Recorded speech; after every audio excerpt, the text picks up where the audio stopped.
What's up, everyone? We're back with another episode of the Jellison podcast. I have a very special guest today, Sacramento Kings guard Kyle Guy. Kyle, how are you doing?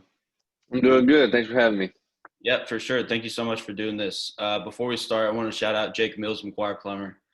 They both helped me secure this. So shout out to both of them. So obviously, we're in the midst of this whole COVID-19 pandemic. I got it. But it impacted the NBA very heavily. You guys ended up going into the bubble. So what was that whole experience like? It was nice. I enjoyed the bubble, actually. They paid us to golf and fish whenever we wanted. We got to play basketball. We got free meals aside from room service, and the room service was really good. So, I enjoyed it. I was telling my dads and my uncles, what I was doing, and they were like, I'd do anything to have a month off from watching the kids or whatever. So I enjoyed it. It was definitely very weird. We got tested every day, every single day. We had to quarantine for 3 days when we got there, and there was some obvious, protocols with the mask wearing and whatnot that we had to adhere by. But I enjoyed the experience. Hmm. How many of your guys has tested positive? None. None? None. I think there was, well, are you talking about before the Yeah, bubble? but like either way. Well, in the bubble, there was only like 7 positives overall in the whole Yeah. league. But before, there was 3 of our guys had gotten it. So Hmm. Did you feel like it was easier to perform like on the court in practice, things like that, or was it more difficult? for me, it was kind of the same. Obviously, I don't have a huge role on the Sacramento team right now, but for me, practice was the same, if not more energy, because we were excited to be playing again after 4 months of nothing. And unless you had a secret open gym, there was really no playing going on in any capacity. Um, but I found it more cohesive for the team because there's so much communication during games. And when you have fans, sometimes, you can't hear, but there was less miscommunication, I feel like, because we could hear what our teammates were saying and whatnot during the games. And obviously it was weird because we had to, make our own energy, and, someone got dunked on. It wasn't as hype as normal, but other than that, I didn't mind it at all. Hmm. And it was kind of a crazy year for you to join the league. Obviously, you had a great career at Virginia, and then you come into the league, you play for a little bit, and then everything is kind of blown up. So how have you kind of looked back already on your rookie season? Yeah, I think it's probably the longest rookie season ever. Yeah. Um, I mean, even the guys who have had 2 rookie seasons because they got hurt, like this is all just one season though. It lasted for me. I mean, I got drafted in June, had summer league in July, so my season started in July, Mm. and we're in October, and technically, I mean, our season's over, but the season is still going on. So that was unique. I had a lot more responsibilities, rookie responsibilities for a lot longer than most people, but I enjoyed the experience. I like a good obstacle. So it was cool and unique to go through this experience. What kind of things did the guys have you do as a rookie and the other rookies do? Yeah, I mean, our team was pretty awesome. They didn't make us do too much, but even just little tedious things that like would annoy you normally, like forgetting your phone upstairs. So our practice gym is on floor 1, and then floor 2 is where our locker room is. So you have to run up and stuff, and I had to go grab their phones and their chargers, and I had to carry the ball bags every single time we went to practice from the bus, and nobody made me carry their luggage or anything like that. I would offer sometimes, but they would be like, "No, you're good." I had a really good vets that were looking out for me. So That's good. So I had Vincent Edwards on 3 months ago now, and he talked about how guys like James Harden, Carmelo, and Chris Paul kind of took them under their wing. Did you have any experiences like that? yeah, I think Harrison Barnes and Buddy Hield really looked after me, and then the 2 Serbians on our team, Bogi and Nemanja, those were like the four guys that definitely administered a lot of help. Trevor Ariza too, for some of the year before he got traded, he was an awesome vet, especially because he had been in the league just as long as LeBron. Like, had played for some very good teams, championships, whatever. So it was cool to look up to those guys. Hmm. Did you have anyone that you kind of like specifically in the bubble where you were not necessarily playing against them? Because I know you don't have like that big of a role in the team at this point in your career, but you're just watching them and you're kind of in awe that you're sitting there courtside watching them playing against Yeah, I mean,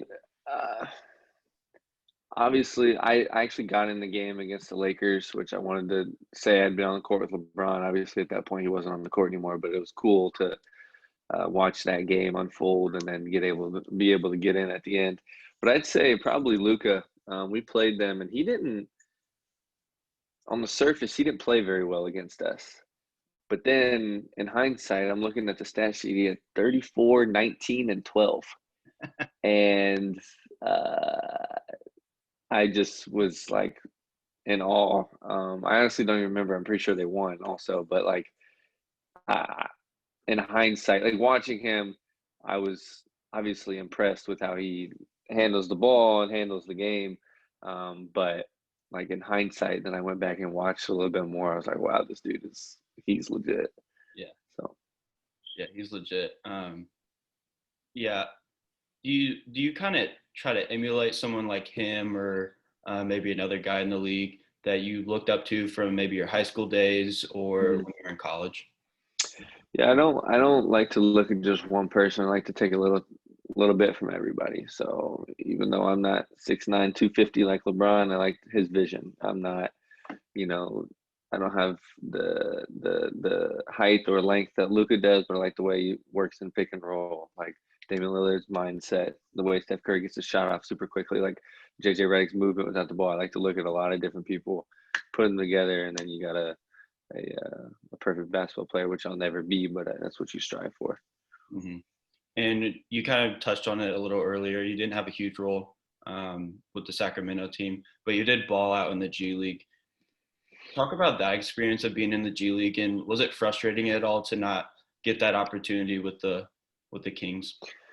Yeah, obviously it was frustrating. It's an ebbs and flows process. But that's why I got into this business, is to prove myself right, prove other people wrong, like really just stay true to who I am. And I try to be humble, and I try to just outwork everybody. And I've always had to take the hard way at every single level I've been.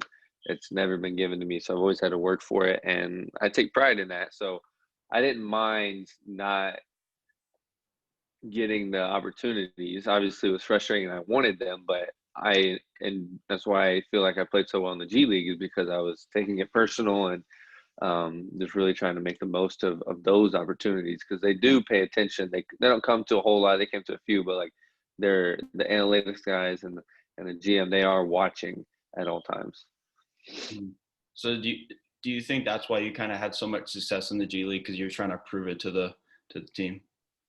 Yeah, and I don't want to put too much emphasis on like, screw you guys, I'm good enough. Yeah, You should see this. But it's more like I have a chip on my shoulder and this fire that like I just want to help the team, and I want them to see that I can help the team. yeah. Hmm. How do you think it was different from the college game? Honestly, the only difference, aside from moving the 3-point line, but obviously besides like the rules part of it, it's just everybody's better. Like it doesn't matter how good a defense you play, they're probably still going to score. Everyone's a little quicker. Everyone's a little faster, a little stronger. The gameplay is pretty much the same speed. How hard everyone plays is the same. I hear a lot of people like don't think that the NBA plays defense, but that's not true. One, the offense is just that superior.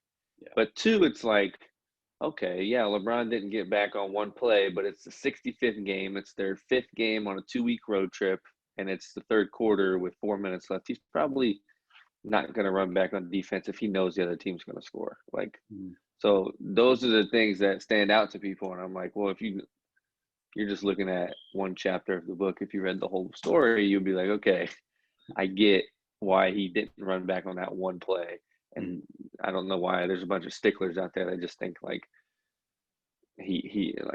certain NBA players don't play defense when in reality that's not, because my practices, we honestly practice defense barely less than we did at Virginia. Like obviously Virginia is known for defense, so that was a huge staple of practice. But in the NBA, at least with the Kings, we were on defense 90% of the days. Mhm.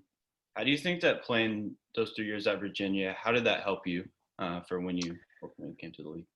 Yeah, I mean, just having Coach Bennett as a leader, having my seniors all 3 years um, was incredible. My teammates, it was just a lot of fun, and it took the pressure off of trying to make it or be good, because I already knew we were going to be good. We trusted each other. We came in together. We made goals together. We were uh, a very tight knit group, and I just think the lingo and the defensive principles that I learned at Virginia have helped me at the next level, and then all the offensive quick hitters and the way to get my shot off a little quicker, and all the things I learned from Ty and Dre and Coach Bennett and the whole staff, like that definitely played a part into why I felt like I was thriving in the G League. Mhm. You talked about Coach Bennett. I think he's top 3 in college basketball as far as coaches. Obviously, I'm a Purdue guy. I'm gonna have to go Painter with one. Hmm. But Coach Bennett's right up there. What do you think makes him such a great leader? I think it's just how genuine he is, and how he doesn't treat anybody differently. Like the one recruiting pitch he gave me that none of the other coaches did. Everyone said like maybe they didn't all promise me something, but they were in some way saying like you're gonna play here. And Coach Bennett said, I think you can be great and I can help you get to where you want to be, but you will earn everything. I'm not giving you anything. I'm not promising that you're gonna play a second for me. And I was really drawn to that because again, I've always had to go through the back door at every level, and so that was very appealing to me. And I think that's one of the ways that I can go on and on, write a book about why he's different, but that's why I was drawn to him. Hmm. So is that safe to say that's why you picked Virginia? And what other factors played into that decision, choosing Virginia over schools like IU, Purdue, Michigan, et cetera? Mhm. Yeah, you'll be happy to know that I grew up wanting to go to IU. I wanted to wear the candy stripe pants. Like that was Assembly Hall. I grew up going to games a lot. I went to a lot of Butler games too, and when Brad Stevens was there and he was recruiting me, I really wanted to go there too. But yeah, I think it's safe to say that's why I went there. He was just so different, so genuine and transparent. He just wanted the best for me. He saw a lot of himself in me, which is always good when a coach can really emulate uh, the way he sees you on an everyday basis. He played in the NBA. He is a great three-point shooter, the best in college history to this day still. I don't hear anything about Jimmer, Steph. They're fantastic shooters. Steph's probably the best shooter ever, but in the course of one college season, no one's ever shot better than Tony Bennett. So I there were just so many things that drew me to him. Hmm. And obviously, your time at Virginia ended off on the highest note possible. You had some up and downs, obviously. You guys were the first team to lose to a 16 seed. So talk about that whole experience and that journey from that low moment of being the only number 1 seed to lose to a 16 seed in NCAA tournament to the next season being NCAA champions. Yeah, I think again, not to make this a Tony Bennett podcast, but like the way he led us from that defeat, like was just reaffirming as to why I chose the right school. Like he didn't let us shy away from it or let it define us. He found the perfect medium of how we're going to use it to make us better. And I honest to God believe that if we don't lose that game, we don't win the next year.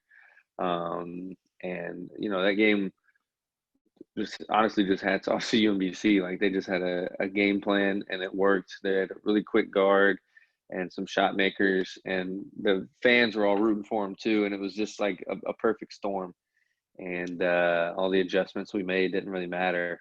And sometimes you can't go against the basketball gods, and so it was tough. Obviously, there was death threats and your own university talking behind your back, and like just a lot going on. Not university officials, but like students, and um, you don't want you're a little bit not depressed, but just like you're just freaking upset and sad all the time for the next 2 to 3 weeks. And everyone's talking about you, making jokes or whatnot. Your memes everywhere.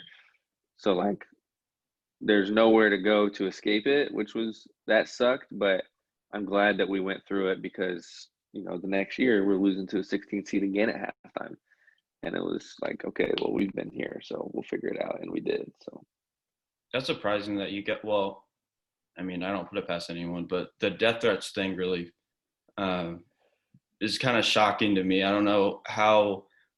I guess people just don't really vocalize that because they don't want to give those people attention. But how prevalent was that for you guys? yeah, it was as soon as the game was over. We always had police escorts to the hotel and from the hotel to the gym, from the gym. Like, that's every college for the most part. And we got there, and for some reason we didn't go on through the front, and they were taking us around back. And one of our coaches came to the back and said, "Hey, there's some death threats, so we're gonna go in through the kitchen." Like, it was like straight from the movie. We're going through the kitchen, like we just lost. Everyone's upset. Individual police officer took us up every single floor, and we held the elevator while they walked a player to their room. I think they did a little investigation. It was just some gamblers that bet on us to win it all, and we lost them some money, which, that's sorry. I don't really care, but like, and it's honestly even more fun that they gave us death threats, and then I guarantee they didn't pick us to win it the next year, so they probably lost money again.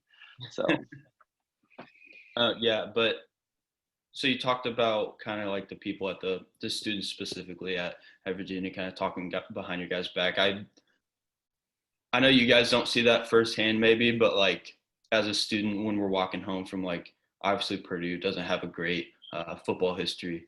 We're walking back from the stadium after we get blown out by Wisconsin or whoever. There's a lot of crap talking that goes on. So I can understand that. yeah, for Uh, sure. so the next season, obviously you guys won the championship. Talk about that whole run. I mean, it was crazy. Obviously you guys beat Purdue, which bummed me out, but talk about that whole experience. Well, I'll get to the Purdue game, because that was probably, I think, one of the best college basketball games of all time. Mhm. And I'm honest to God, if I was just a fan watching and I had nothing invested, I would agree. I'm trying not to be biased, but Gardner Webb, we're down at halftime again. These 16 seeds, man, they just have nothing to lose, and they're just play harder, and we're not overlooking them. We're respecting them, and they just, when they play hard, it was again probably more of a home crowd for them. I don't know how this keeps happening in NCAA, but they just had, and everyone's rooting for them, especially because we had already lost. So even the schools that were playing, like Duke played before us, and Central Florida and all them, like they were playing before us. So like those schools were jumping on the bandwagon for Gardner Webb, and we're down at halftime, and it's whatever. But we came back, won that game. DeAndre played fantastic. Ty picked it up in the second half. I did not shoot well the first 3 games of the tournament. And so we move on to Oklahoma. We played really well as a unit that night. I still didn't shoot well. And I think everyone, I mean, if you looked at the box score, I'm pretty sure it was like just, I think Mamadi played well, but I think it was just like 15, 12, 10, 6, 6, 6, 4, 2. Like, it was just a good overall team win. And we played really good defense. And then we go to Oregon. It was a very ugly game. I didn't shoot well again. They're playing this zone. And Kihei Clark, their game plan, I know for a fact, I know Peyton Pritchard, I know Bol, like I know Luke King, I know guys on that team, and they were going to let Kihei shoot. And That was their mistake. They hadn't seen the work that he had put in, which no one did but us. And he was ready for that moment, and he hit like 3 threes. He was talking shit to the bench. Like, it was awesome. The smallest guy out there just has the most courage and the biggest heart. And he willed us to that win. It was like 52-49. It was a gross game. Then the beautiful game, Purdue. First, I don't know, 18 minutes of the game, I'm still not shooting it well. And then I sprained my ankle. Klein's my buddy. He accidentally stepped on my foot, and it just like rolled, just like a freak accident. And I heard it pop, and I was really scared. I was like, oh crap, like this is how I'm not going to play the rest of the season. Like, seriously. And I go and I get it retaped, and I'm just like, screw it, I'm going to play on it anyways. I don't remember. All I remember is it was 90% Purdue was there. It was all black. Everyone was wearing a black Purdue shirt. There was probably 8% Virginia, just our section behind the bench, and then 2% just random fans. Mm-hmm. And the loudest gym I've ever been in. They were going crazy. Klein hits a 3 to open up the game. Carson is just automatic in the first half, whatever. We go to the second half. I finally find my rhythm. Hats off to Ty, and Keyhead. They just kept finding me even though I wasn't shooting well, and had a big second half. And Carson at this point is unconscious. It's not even funny. Like, we're playing. If you look at the tape, he probably had 2 open shots all night, and he missed one of them. And the rest was as good a defense as you can ask for, especially the one where he like drove right, went behind the back, and hit the bank shot for 3 on Kihei. That was, what are you gonna do? Like, and coach even said after, he said, I don't think I've ever seen a performance like that live. Like where it doesn't matter what you do, he's gonna score. So hats off to Carson. That's my boy also, which is dope. But then we get to the end of the game. And these last 3 games, I always said to myself, I was like, all right, there's no way this is it. This is no way. Because every game we had like less than a 10% chance to win during the final stretch. And I'm just like, this isn't how it ends. This isn't how it ends. And I don't know if I truly believed it at the moment, but I wanted to. And so I would say that we're down, I don't know. Me and Carson are going back a little bit, back and forth a little bit. He hits a crazy – I hit a 3, and then he hits a crazy 3. And I gave him like a thumbs up as I took the ball out. Like, we were going at it in a friendly manner. It was kind of dope. And we get to the end. I miss a box out. Grady Eifert gets the rebound. And I'm like, oh, my God, I just lost this the game. I don't remember the time or anything, but they get it to Klein. Klein gets fouled. And I'm like, wow, we just lost the game. And we were down 1, and Klein either hits the first or the second. I don't remember, but he went 1 for 2. And in my mind, I know Klein from Indiana. We play on the same AU team. Like, he's one of the best shooters I've been around. I was like, there's no way he's missing this. And so he did. He missed 1. We get it. Ty gets fouled. Actually, we were down 3 at that point. Sorry. And Ty gets fouled. Hits the first, and he swears by it. He didn't mean to miss the second one.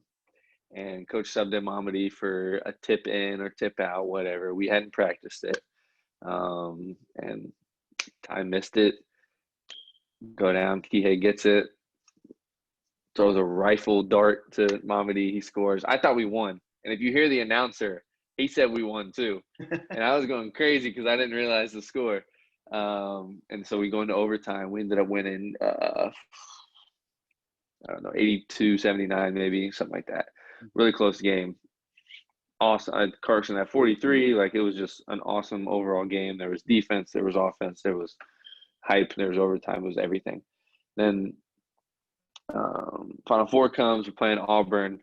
And they're just a tough group. And we played really well, and they just kept punching back. We went up like, it was crazy. We went up like 6 with like 5 minutes left, and Ty gets his 4th foul. Coach takes him out, and we're down 8 like within 2 minutes.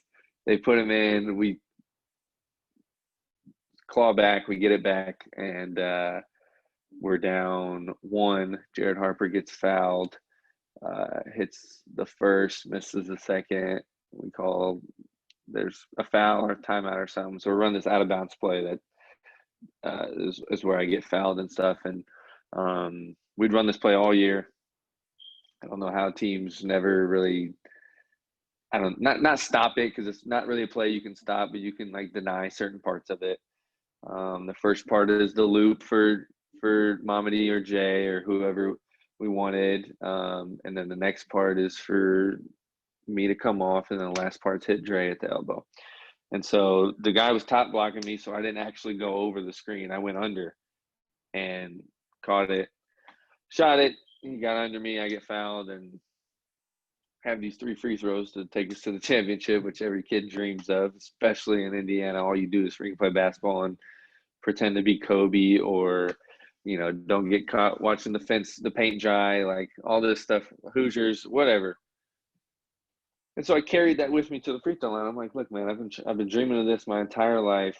I think about all the bad and good things that have happened in my career and my life, and then I'm like, there's 85,000 people here, 10 million watch it on TV at least. Like, why not you? So I go up, I nail the first 2. They call timeout and trying to ice me, and my teammates like really hyped because I tied it, and they were like really hyped trying to hype me up. And I'm like, dude, I want nothing to do with you guys. I'm going to go over here. You guys figure out what the game plan is. I had no idea what we were doing if I made or missed. I didn't know. I didn't want to know because I was going to make it. And so I made it. And if you watch, as soon as I make it, I'm like, okay, what do? Do I guard him? Do I run back? I don't know. So I just like, I'm a madman, just kind of walking in circles. They heave it, I run down, and then they throw up, and it didn't go in. So we won that. That was awesome. And then Texas Tech, they're very similar to us. They play defense. They're scrappy, but they can score the ball too, like we can. And, you know, they got Culver, they got Mooney, they got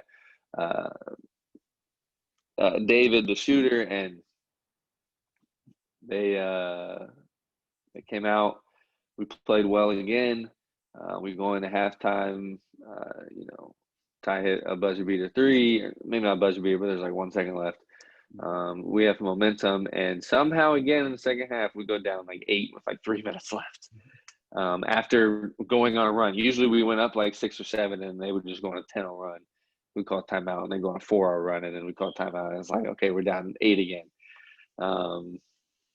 And so we just kept grinding. Again, I'm telling myself there's no way this is how it ends, whatever. And DeAndre played phenomenal that game. We run a play where I screen. I was supposed to screen one guy, but they both came. So like, not a moving screen, but I like hit him and then I like hit 2 guys at once, and he hits the 3. It's tied. They go down. Braxton blocks the shot to go into overtime. So we're looking at 2 overtimes in a matter of 1 week. And one of them was a, last second free throw. So we're looking at things that take years off my life for being a part of. And overtime, we just hunkered down. We played phenomenal defense. We scored. We got fouled, and we ended up winning 85-77. And that moment was one of the best moments of my life. Like the elation of just winning it all, redeeming ourselves, proving everybody wrong or right, depending on your belief in us. And it was just one of the greatest year turnaround ever, and one of the greatest last 3 games of a tournament I think there's ever been. Mm-hmm. Obviously, after you guys beat us, me and my boys were rooting for you. We're all from Indy, so we wanted you to win it. And I think a lot of Purdue fans wanted you guys to win it, just to say, hey, we lost to the champ. We didn't lose to a runner-up or whatever. Right. But like I said, you're an Indy kid. So talk about the basketball culture here and kind of your experiences going through AAU and the high school. Yeah, I mean, there's nothing like it. I try to explain to people, like all my teammates that aren't from, like, my dude, there's no better basketball state from top to bottom, side to side, in terms of there's just good coaches. Every player is capable. Like we may not have all the, best players in the country, but like from top to bottom, every kid, there's so many kids that go D2, D3, NAIA that are capable of playing and can get buckets. And there's a lot of good coaches, and it's literally just live and breathe basketball, man. It really is like, and everyone's diehard fans in general. So like there's diehard Colts fans and there's diehard basketball fans, and they mesh well together. And so, I mean, if you go anywhere that isn't city, there's going to be a basketball hoop on a barn or on a lamp post, whatever.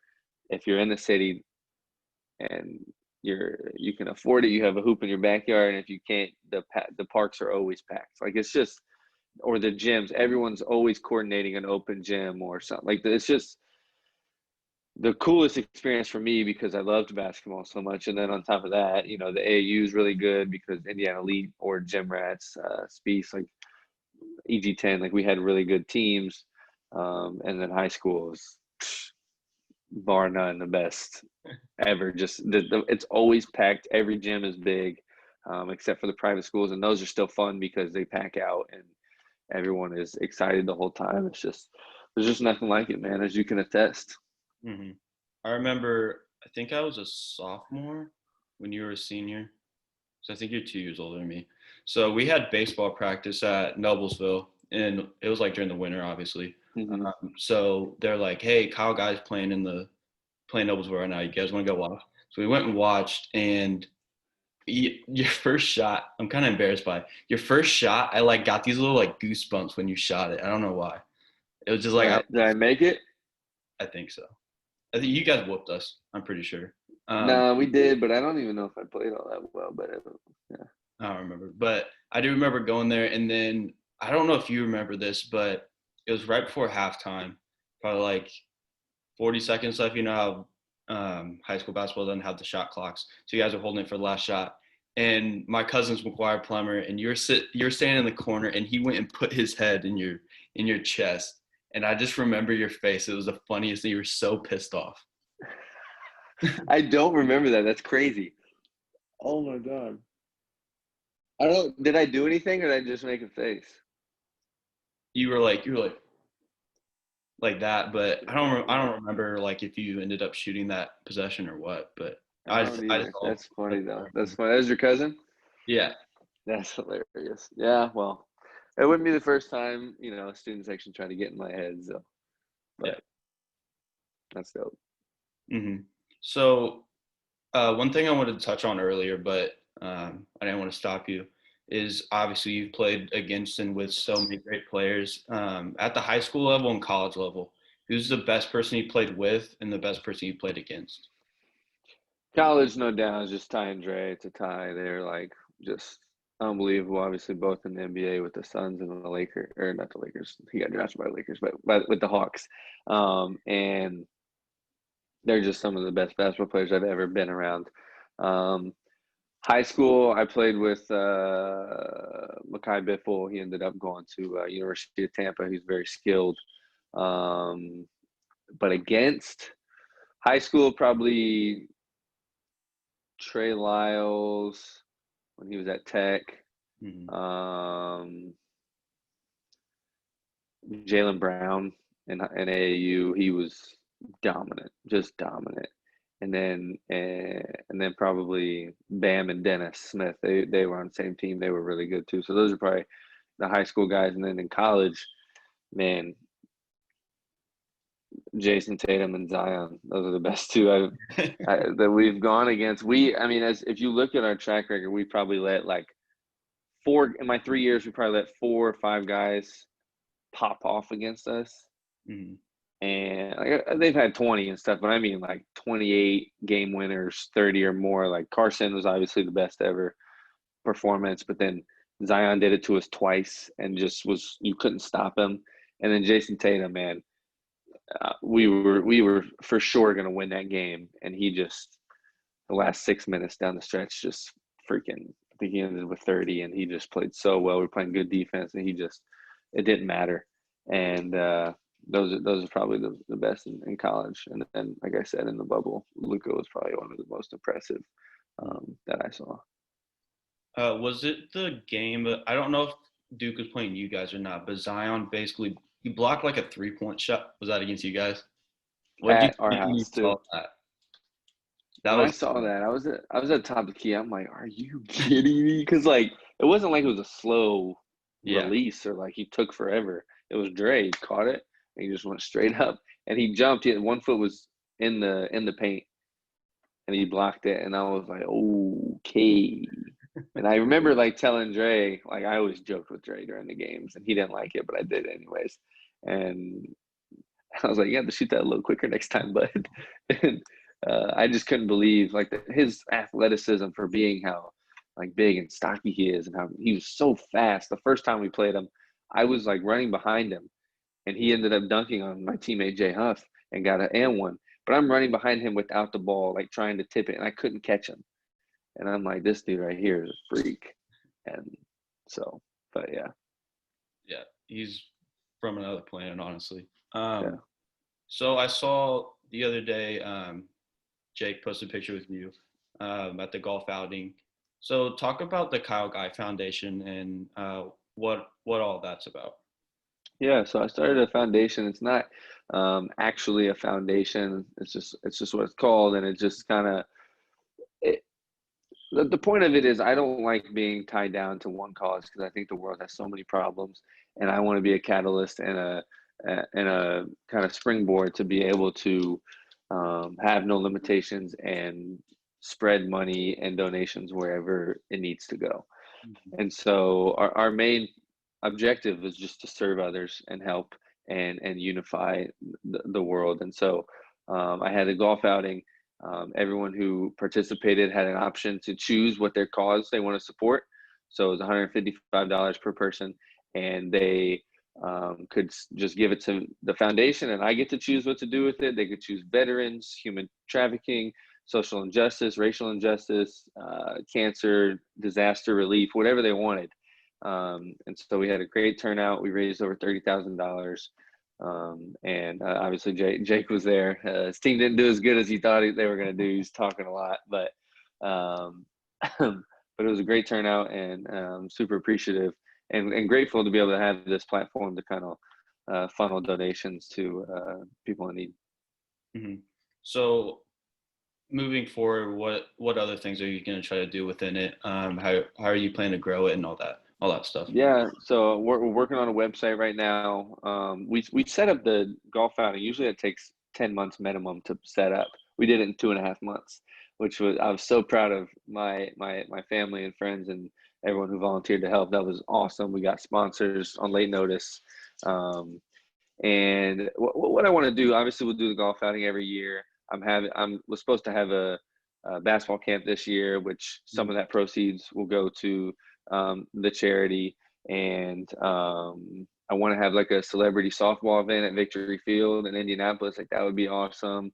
Like just like stuff like that. And we'll always be active on social media, which I'm also setting up at the moment. I have it set up, but I just don't have anything like to post at the moment. So like just getting the infrastructure ready to kind of go broader and viral with it, so that like anytime there's a hurricane or a pandemic or whatever, we can just post on um, social media, here's how you donate, and so forth. So we're not, again, no limitations in what we support and no limitations on what we can do. Hmm. And we're about to run out of time, but the last thing I wanted Yeah. to ask you, obviously,